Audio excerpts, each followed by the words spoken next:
Students, will discuss about compressive stress and compressive force. Basically, stress, strain, these are in your 12th standard syllabus, but still the chapter is elasticity, but still we'll learn about this because it has something to do with the heating of a substance, a solid.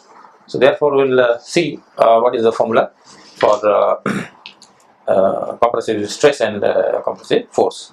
So first we'll discuss about compressive stress.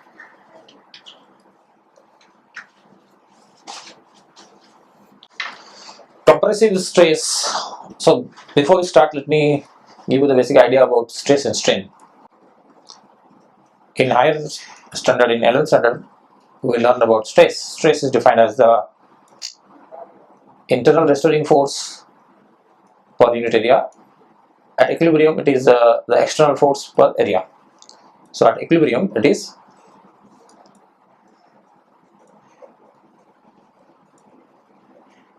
applied force per area. This is the case when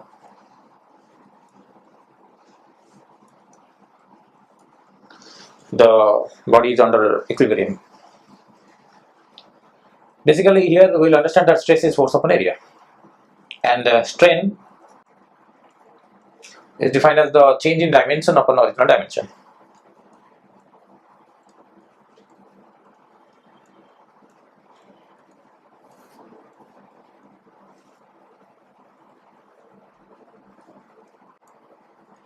The change in dimension means in case of a rod, if you the rod, the dimension is nothing but the length. So the change in length means change in dimension means change in length. So in case of a 1D solid,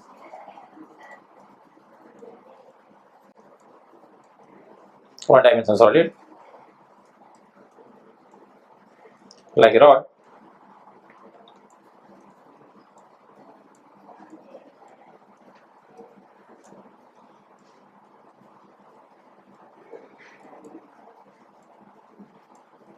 change in dimension is equal to change in length. Okay.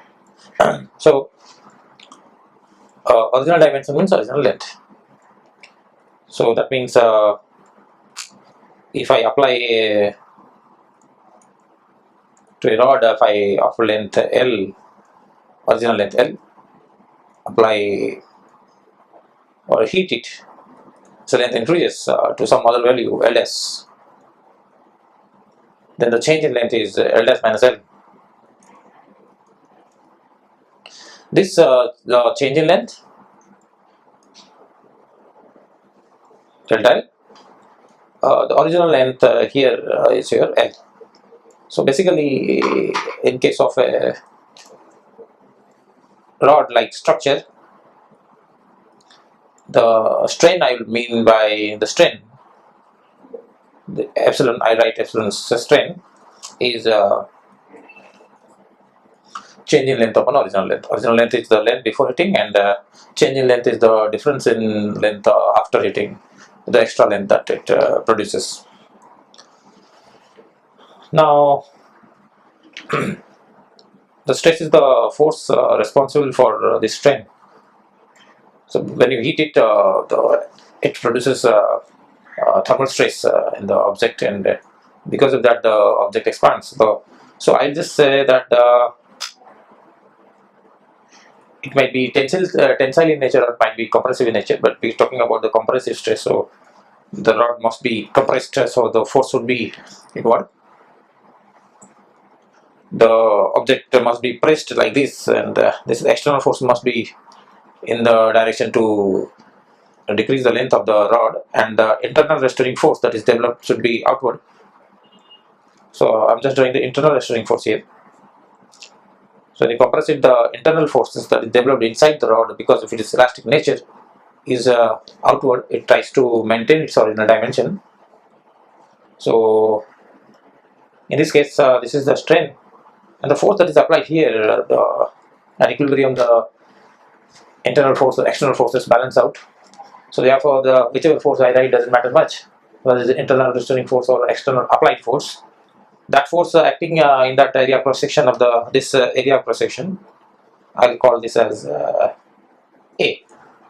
So here the stress is force divided by A. Okay. one more thing we will define here is Young's modulus of elasticity, that this factor stress, this factor strain are directly proportional. That means if I increase the stress, the strain will proportionally increase. So this is directly proportional to this, and that Young's modulus of elasticity is proportionality constant. So this is proportional to this, and this is equal to some constant into this.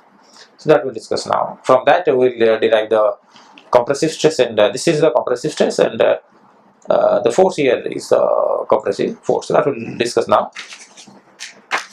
So what I was telling you is that the stress is proportional to the strain. What I have done is I have considered a rod whose length is L. It is heated to a temperature, say from T1 degree centigrade to T2 degree centigrade. The is heated from T1 degree centigrade to T2 degree centigrade. The length initially suppose L, and final length is suppose L dash. Then I know that by coefficient of thermal expansion, I'll write this as L dash is L into 1 plus alpha of the difference in temperature, that is delta T. Okay. From here I can also write that if I multiply this and take this to that side, other side, this will be delta L minus L is L alpha delta T. So this delta T is the change in temperature, which is obviously T2 minus T1. Now this L dash minus L is it is increase in length that we are talking about. This is increase in length, which I denote by delta L. So from here I get delta L becomes L times alpha times delta T. Now from this expression of delta L becomes equal to L alpha delta T, I will try to get this expression delta L by L. From here it is delta L by L, that comes out to be alpha delta T. Now this is a very wonderful experience to derive this always, because the coefficient of linear expansion we have read so well. So in any situation it should be, because you are fundamentally clear, then you should be able to relate these equations without any difficulty. So you must relate those equations. Just the equation I took here, I derived because it was in my mind to derive this change in length, original length. So you can go by any means and get to the same result. That delta L by L is the strain. That strain is alpha delta T. But coming back to this, I'll write here that if you remove this proportional sign, then we'll have a constant that is F by A. So F by A is equal to some constant I introduce, that is called Y, and this remains delta L by L. This Y called Young's modulus of elasticity. Y is called Young's modulus of elasticity. Now this delta L by L I will replace as alpha delta T. So this F by A becomes Y alpha delta T. Okay. Now this factor F by A is called compressive stress. Compressive stress is now Y alpha delta T. So this is the expression. Okay. So we have derived the formula for compressive stress, Y alpha delta T. If I want to derive the expression for compressive force, so this one is called compressive force. I'll just separate it out. So this force is Y A alpha delta T. So this F is called compressive force.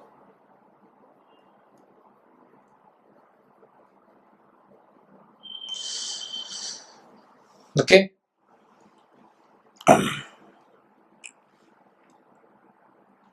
So this is the relation and this is the expression for compressive stress and compressive force. Okay, you can see that the force is given by YA alpha delta T, and you must keep in mind one thing, that the Y value, that is called Young's modulus of elasticity, it is a property of the material.